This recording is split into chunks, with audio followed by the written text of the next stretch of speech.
सबसे बड़ा काम हम जो कर रहे हैं और जो किए हैं, हमने हमेशा से राज्य सरकार हो या केंद्र सरकार हो, जो भी गलत नीतियां लाती है उनके विरोध हम खड़ा होते हैं। आज उन्होंने जो फॉरेस्ट कन्वर्जन एक्ट लाया है, वन संरक्षण अधिनियम जो संशोधन किया है 2023 में केंद्र सरकार, और यहाँ जेएमएम और कांग्रेस की सरकार उसको बस देखा हुआ है।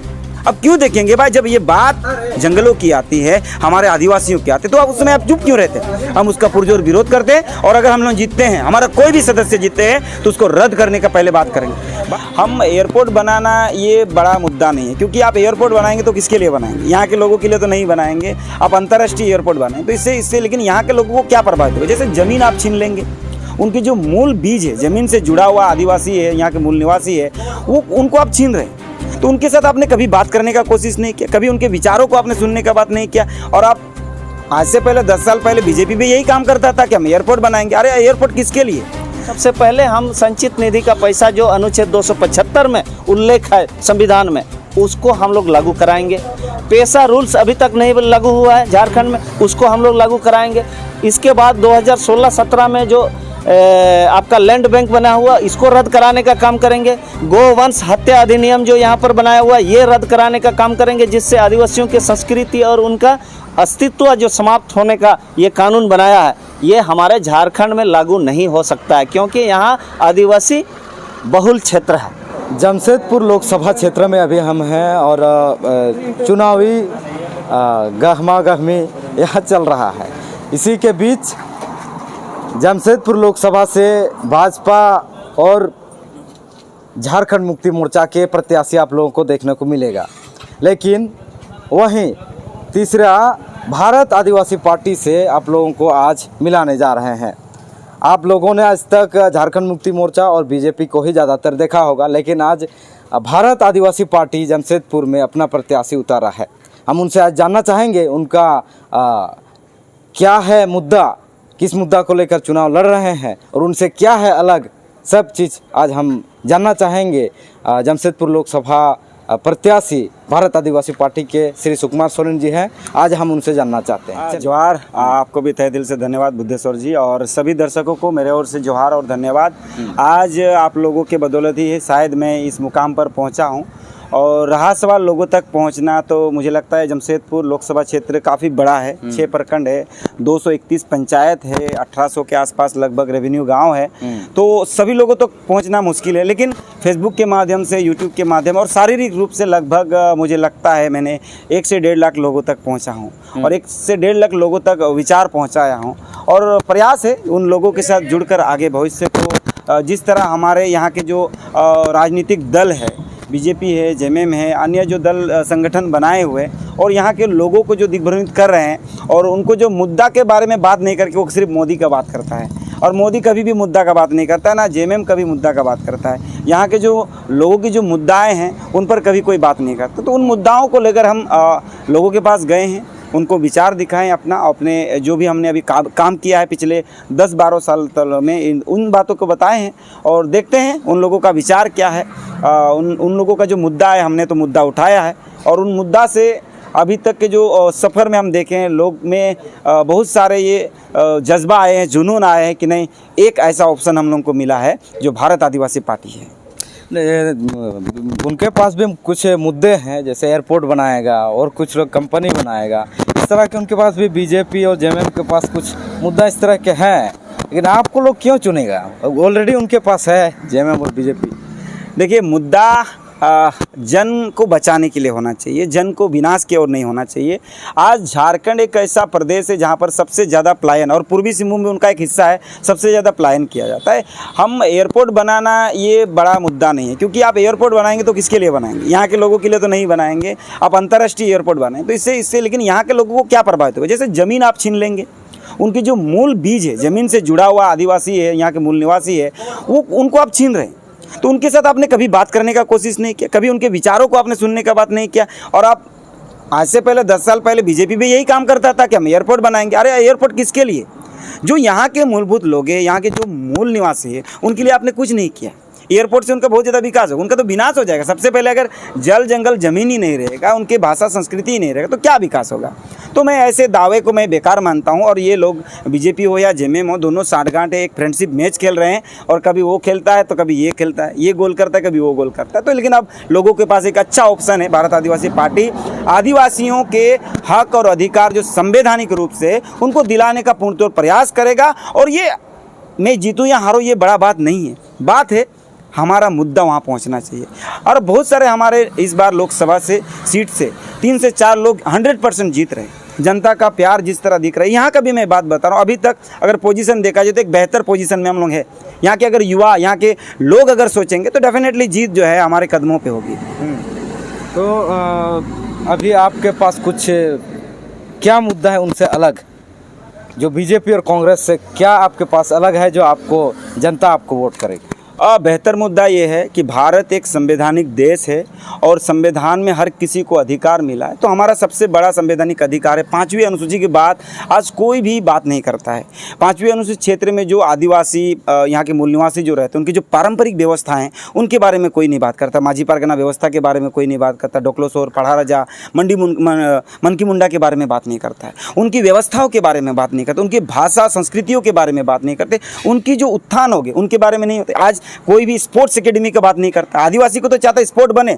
हम देखें नेता लोग फुटबॉल देता है, जर्सी देता है, अब स्पोर्ट्स एकेडमी क्यों नहीं खोल के दे रहे हैं? उन मुद्दाओं पर बात नहीं करते, उनकी व्यवस्थाओं को मान्यता देने की बात नहीं करते। आज ग्राम प्रधान या माझी मुंडा मानकी जो है उनको आप व्यवस्था तो दिए हैं, उनका तो पारंपरिक, लेकिन आपने संवैधानिक दर्जा कहाँ दे रहे हैं? उनको मान्यता कहाँ दे रहे हैं? आप एक मुखिया से साइन करवाते हैं ग्राम प्रधान को। अरे ग्राम प्रधान बचपन से या माझी जो है अपने गाँव के लोगों को बचपन से पाल पोस के बड़ा करता है, देखता है, तो उनको सत्यापित करने का, प्रमाणित करने का या चिन्हित करने का जो अधिकार है आप छीन रहे हैं। आज इसीलिए तो जो लाभ अंतिम व्यक्ति तक पहुंचना चाहिए, संवैधानिक लाभ, वो दूसरे व्यक्ति तक जा रहा है जिनको ज़रूरत नहीं है। तो ये हमारा मुद्दा रहेगा। यहाँ जो पारंपरिक व्यवस्था है उस व्यवस्था को संवैधानिक दर्जा दिया जाए, जो है उसको नोटिफाई करें, साथ ही साथ उनको मान्यता प्राप्त हो। दूसरी बात है, सबसे बड़ा काम हम जो कर रहे हैं और जो किए हैं, हमने हमेशा से राज्य सरकार हो या केंद्र सरकार हो जो भी गलत नीतियां लाती है उनके विरोध हम खड़ा होते हैं। आज उन्होंने जो फॉरेस्ट कन्वर्जन एक्ट लाया है, वन संरक्षण अधिनियम जो संशोधन किया है 2023 में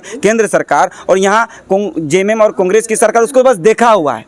अब क्यों देखेंगे भाई? जब ये बात जंगलों की आती है, हमारे आदिवासियों की आती है, तो अब उसमें आप चुप क्यों रहते हैं? हम उसका पुरजोर विरोध करते हैं, और अगर हम लोग जीतते हैं, हमारा कोई भी सदस्य जीतते हैं, तो उसको रद्द करने का पहले बात करेंगे। बात है सबसे बड़ा बात, आज भारत में आदिवासी मूल निवासी है, उनके पास जमीन है, उनके पास भाषा संस्कृति है, लेकिन आज इंटरनेशनल लेबर मतलब ऊपर देखा जाए तो वो हमारी पहचान को मोदी सरकार डुबा रहा है। यहाँ पर आदिवासी नहीं है, उनका ये बयान बड़ा आता है। भाई कैसे नहीं है? हम आदिवासी है, इसीलिए ये पार्टी का रजिस्ट्रेशन भी हुआ है कि आदिवासियत को जिंदा करें, जिंदा रखें, आदिवासियों की पहचान को आगे बढ़ाएं।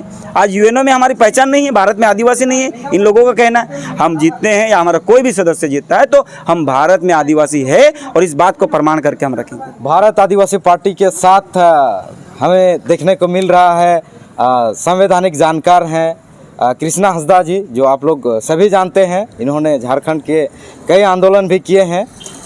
सबसे पहले स्वागत है कृष्णा जी। धन्यवाद, जोहार और आदिम जुमित चैनल के तमाम दर्शकों को। तो आप लोग भारत आदिवासी पार्टी के साथ आज आप लोग हैं, बीजेपी कांग्रेस में क्या नहीं लोगों को मिला या जेएमएम में क्या नहीं मिला जो आप लोग को आज भारत आदिवासी पार्टी के साथ नया कैंडिडेट आप लोगों ने यहाँ लाया? जी देखिए, जो आज बीजेपी और कांग्रेस जेएमएम जो चीज़ नहीं है वो चीज़ यहाँ पर है, क्योंकि उनके पास आदिवासियत का जो हार्टबीट होना चाहिए वो हार्टबीट उनके पास नहीं है। आदिवासियों के मुद्दा उनके पास नहीं है। आदिवासी आगे विकास करने की आज तक उनके पास 76 सालों में आज तक यहाँ पर स्पष्ट नीति नहीं बनी है। यहाँ तक कि उनके पास तो ये स्पष्ट नहीं है आज तक।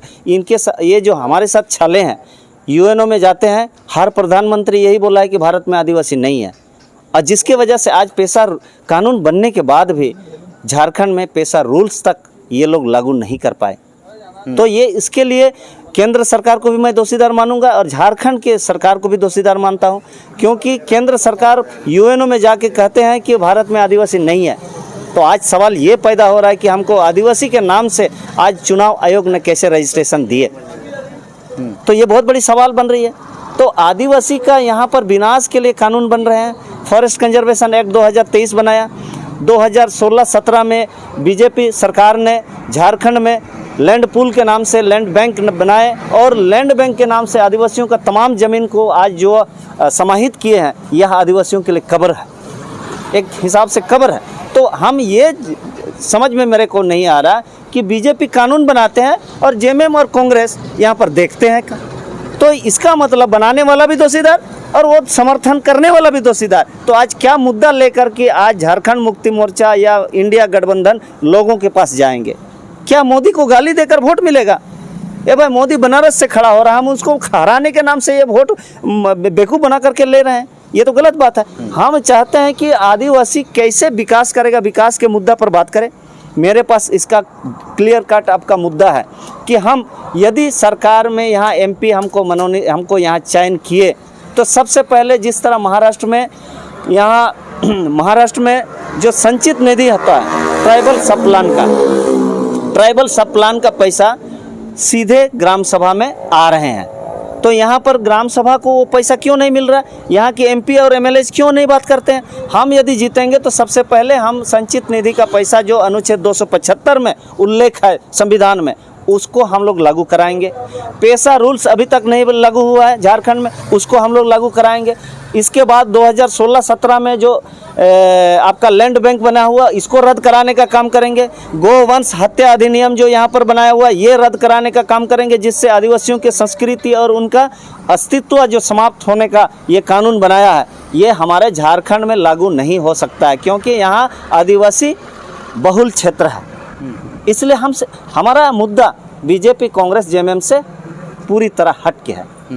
तो आप लोग इससे पहले आप लोग सामाजिक कार्यकर्ता रहे हैं, अभी भी हैं, लेकिन अभी आप लोग चुनाव में उतरे हैं।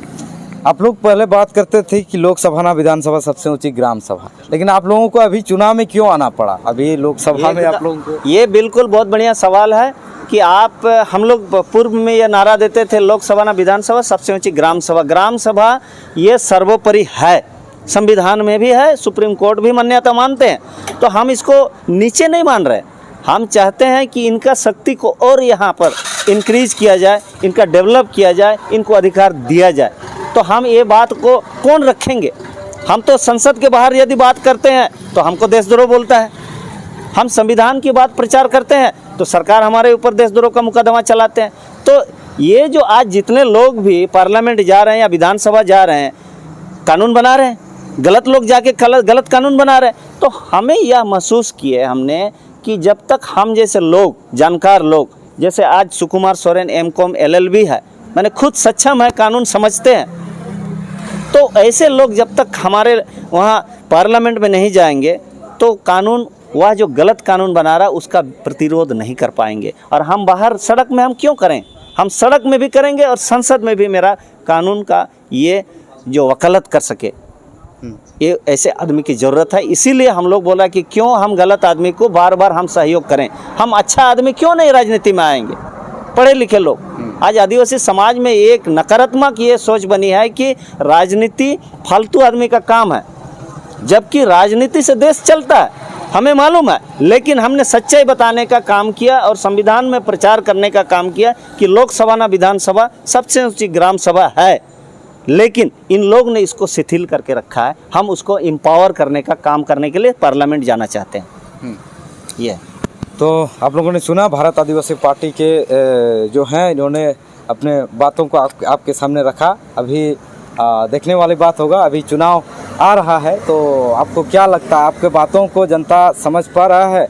आपने इतने सारे कानूनों को कहा, या फिर बीजेपी जेएमएम से अलग आपका जो यहाँ घोषणा है, क्या इन सब को समझ पा रहे हैं जनता यहाँ की? देखिए बुद्धेश्वर जी, हमने विगत जितना दिन से मैं दौरा कर रहा हूँ ये लोकसभा क्षेत्र में, बहरागोड़ा विधानसभा से लेकर के पूरा आपका जुगसलाई विधानसभा तक, सभी जगह में आदिवासियों के बीच जहाँ भी जा रहा हूँ, वह विकल्प के रूप में हमें स्वीकार कर रहा है और महसूस कर रहा है कि आज तक बीजेपी कांग्रेस जेएमएम का विकल्प नहीं था, इसलिए हम लोग मजबूरीवश जेएमएम में वोट दे रहे थे। अब आप लोग आ गए हैं, आदिवासी पार्टी आ गए हैं, तो हम लोग इधर उधर वोट नहीं करेंगे और हम लोग एक मुश्त हम लोग अभी भारत आदिवासी पार्टी को दे रहे हैं। देने का आश्वासन दिया काफ़ी जगह से, और इसीलिए हम लोग फील्ड में काम करते हुए ये पता चला कि हम लोग को वोट अच्छा मिल रहा है और हम लोग पोजीशन में है।